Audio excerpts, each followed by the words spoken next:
শুরু করছি পরম করুণাময় অসীম দয়ালু আল্লাহ তাআলার নামে।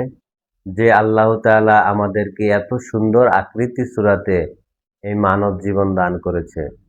লক্ষ কোটি দরুদ ও সালাম সেই রাসূলের উপর, যিনি সমস্ত সৃষ্টি কুল মাখলুকাতের নবী এবং রাসূল। বিশ্বের সকল মানব জাতিকেই আমার শান্তির বাণী। আসসালামু আলাইকুম ওয়া রাহমাতুল্লাহি ওয়া বারাকাতুহু। আজকের আলোচনা ধর্মীয় গুরু বা ধর্মীয় সেই নবী রাসূলদের পরিচয় এবং আত্ম ইতিহাস। আসলে নবী রাসূলরা কারা? কেন তারা পৃথিবীতে ধর্ম দিয়েছেন? কেন এই সৃষ্টির মানব জাতিকে তারা মুক্তির জন্য আল্লাহ পাকের প্রতিনিধি হিসেবে নিযুক্ত হয়েছেন? এই বিষয় নিয়ে আপনাদের সামনে খোলামেলা আলোচনা করব ইনশাআল্লাহ। ভিডিওটি না টেনে পুরো ভিডিওটি শুনুন, এখানে অনেক গুরুত্বপূর্ণ আলোচনা হবে। পৃথিবীতে যে সকল ধর্ম প্রতিষ্ঠা করা হয়েছে, সেই ধর্মের একজন করে মূল নায়ক থাকে।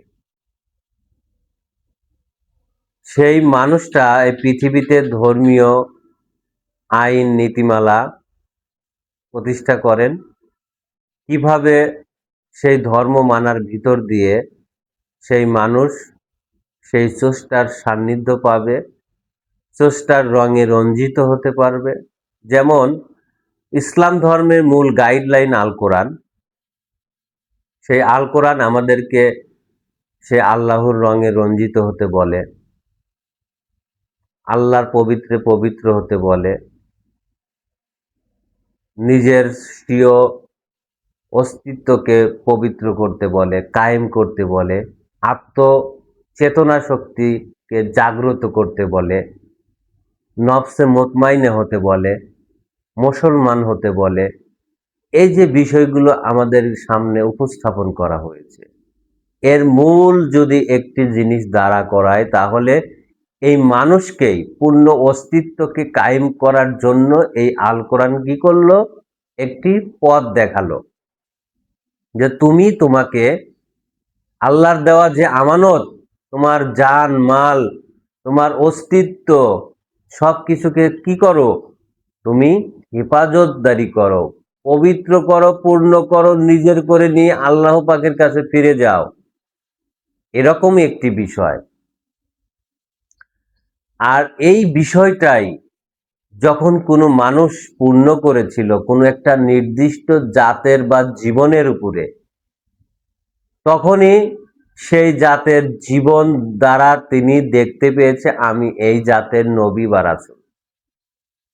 প্রত্যেকটা জাতের একজন করে নবী বা রাসূল আছে।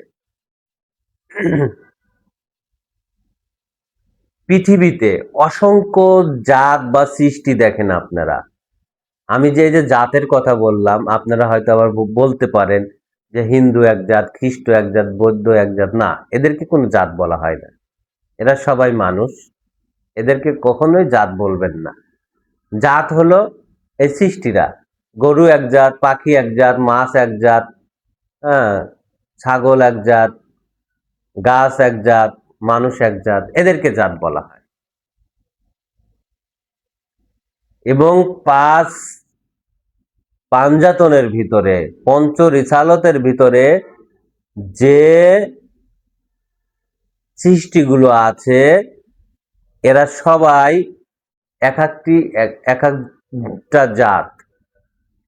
এই জাতের মূল পরিচয় কেবল তখন মানুষ জানতে পারে যখন সেই জীবনকে তারা কায়েম করে।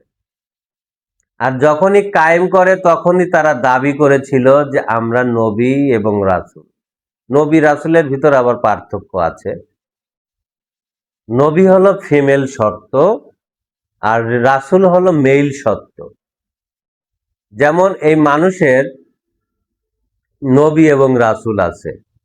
মানুষের নবী হলো হযরত আদম শফিউল্লাহ, অর্থাৎ পুরুষ সত্য। আর মেল সত্য হলো নারী। এই নারী হলো রাসূল বা রিসালতে, মানুষের গর্ভধাতা, মানুষকে অস্তিত্ব দান করে। এই যে আমার এই দেহভাণ্ড দেখছেন, এই দেহভাণ্ড কে দান করেছে? আমার মা দান করেছে। আর এই যে আমার যে জীবন, যেটা বীজ, এটা দান করেছে আমার পিতা। এটা পুরুষ সত্য। তাহলে প্রত্যেকটা জাতের এরকম মেল ফিমেল আছে, নবী এবং রাসূল আছে।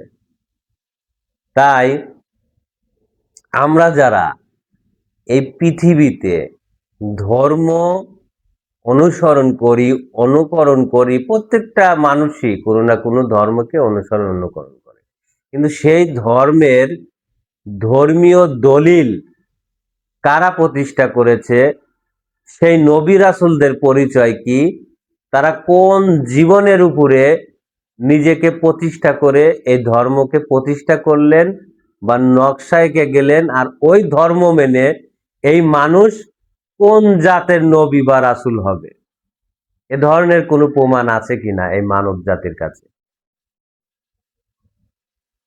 আর আমাদের যে আল কোরআন, আমাদের যে গ্রন্থ, এই আল কোরআন আমাদেরকে মানুষ হতে বলতেছে,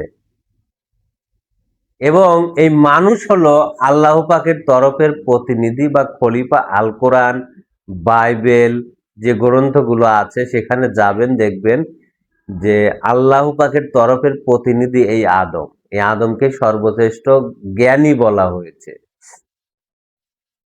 কিন্তু অতীতের নবী রাসূলরা তো বলেনি যে আমরাই আদম বা আমি আদম কথা বলছি, এই কথা কিন্তু বলেনি। তারা বলেছে আমরা জাতের নবী বা রাসূল। কোন জাতের নবী রাসূল এই পরিচয় কিন্তু নাই। এখন মানুষকে আমি ধর্ম দিলাম, ওই ধর্ম মেনে মানুষ কোন জাতের নবী বা রাসূল হবে, কোন জাতের রঙে রঞ্জিত হবে, এটার কোনো প্রমাণ নেই।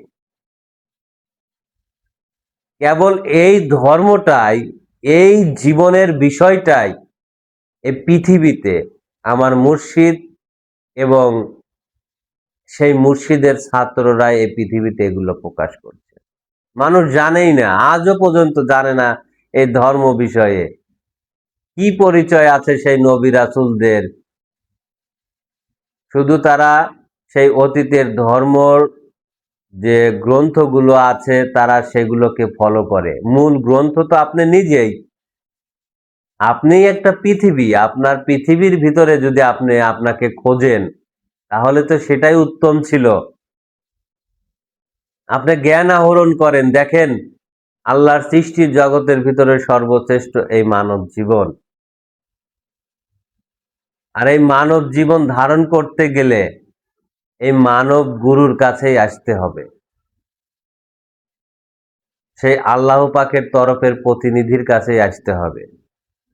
কারণ মানুষের বীজে মানুষ হয়, আর মানুষের বীজে যে নিজেকে জয়লাভ করেছে, উত্তীর্ণ করেছে, সেই মানুষটার কাছে গেলে আপনাকে কিভাবে মানুষের বীজ রক্ষা করতে হয়, কিভাবে সেই মানুষ হতে হয়, তিনি তো আপনাকে শিক্ষা দেবে, নাকি অন্য কেউ দিতে পারবে? যে যে জাতের জীবন ধরেছে, আমি অনেকটা আপনাদের কাছে দিনের মতো পরিষ্কার করে দিচ্ছি। যা আছে বিশ্ব ব্রহ্মাণ্ডে তা আছে এই মানব ভাণ্ডে, আর এই মানব ভাণ্ডের ভিতরে যে যে আত্মাই নিজেকে চেতনার শক্তিতে রূপান্তরিত করেছিল, সেই ব্যক্তি তখন সেই জাতের সেই জীবনকে চেতনায় এনে দেখছে আমি এই জাতের নবী বানাচ্ছি। অতীতের সেই নবী রাসূলদের পরিচয় এটা। তারা কেহই মানুষ নয়, তারা কেহই আদম সত্তা নয়। আদম সত্তা যিনি অর্জন করবে, তিনি দাবি করবে আমি নফসে আদম, আমি নূরে আদম। তিনি আদমেরই গোলামি করবে, আদমেরই খেলাপতি করবে, আদমেরই গুণগান গাবে। কারণ আপনি যে জাতের জাতি, সেই জাতের নবীরই গুণগান করবেন, অন্য কারো গুণগান করবেন? অন্য কারো যদি গুণগান করেন, পূজা করেন, তাহলে কি আপনি এই আদম জাতের জাতি হতে পারবেন? কখনোই পারবেন না। আপনি যার পূজা করবেন তার কাছ থেকেই সেই জিনিসটা নিয়ে নিতে হবে। আদমের পূজা করলে সেই আদমের কাছ থেকে এগুলো পাবেন, অন্য কারো কাছে এগুলো পাবেন না। আর এর মালিকই হলো হযরত আদম শফিউল্লাহ। আপনি মানুষ হবেন, তাহলে সে মানবকেই পূজা করে।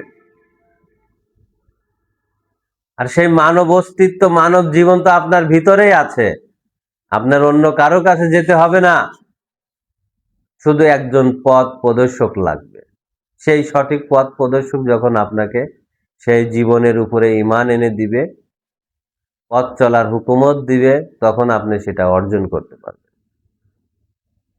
তাই অতীতের যে ধর্মীয় দাতারা এসেছিল, ধর্ম প্রতিষ্ঠা করেছে, তারা কেহই নবী এবং রাসূল, তারা কেহই সেই আদম সত্তা নয়।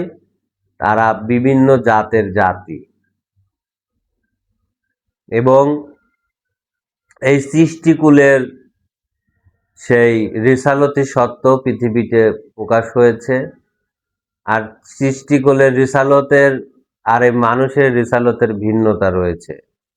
যেমন এই গাছের অস্তিত্ব দান করে এই মাটি, গাছের রিসালত হলো এই মাটি, পাখির রিসালত হলো বাতাস, অগ্নির রিসালত হলো আহ চার চার পায়া যে পশু আছে তাদের রিসালত হলো এই অগ্নিসত্তা, মাছের রিসালত হলো এই পানি। এগুলোর দ্বারা তাদের অস্তিত্ব হয়। প্রত্যেকটা সৃষ্টির আবার আলাদা আলাদা রাসূলও আছে, দেখেন আপনারা। কিন্তু এই মানুষের রাসূলও আলাদা।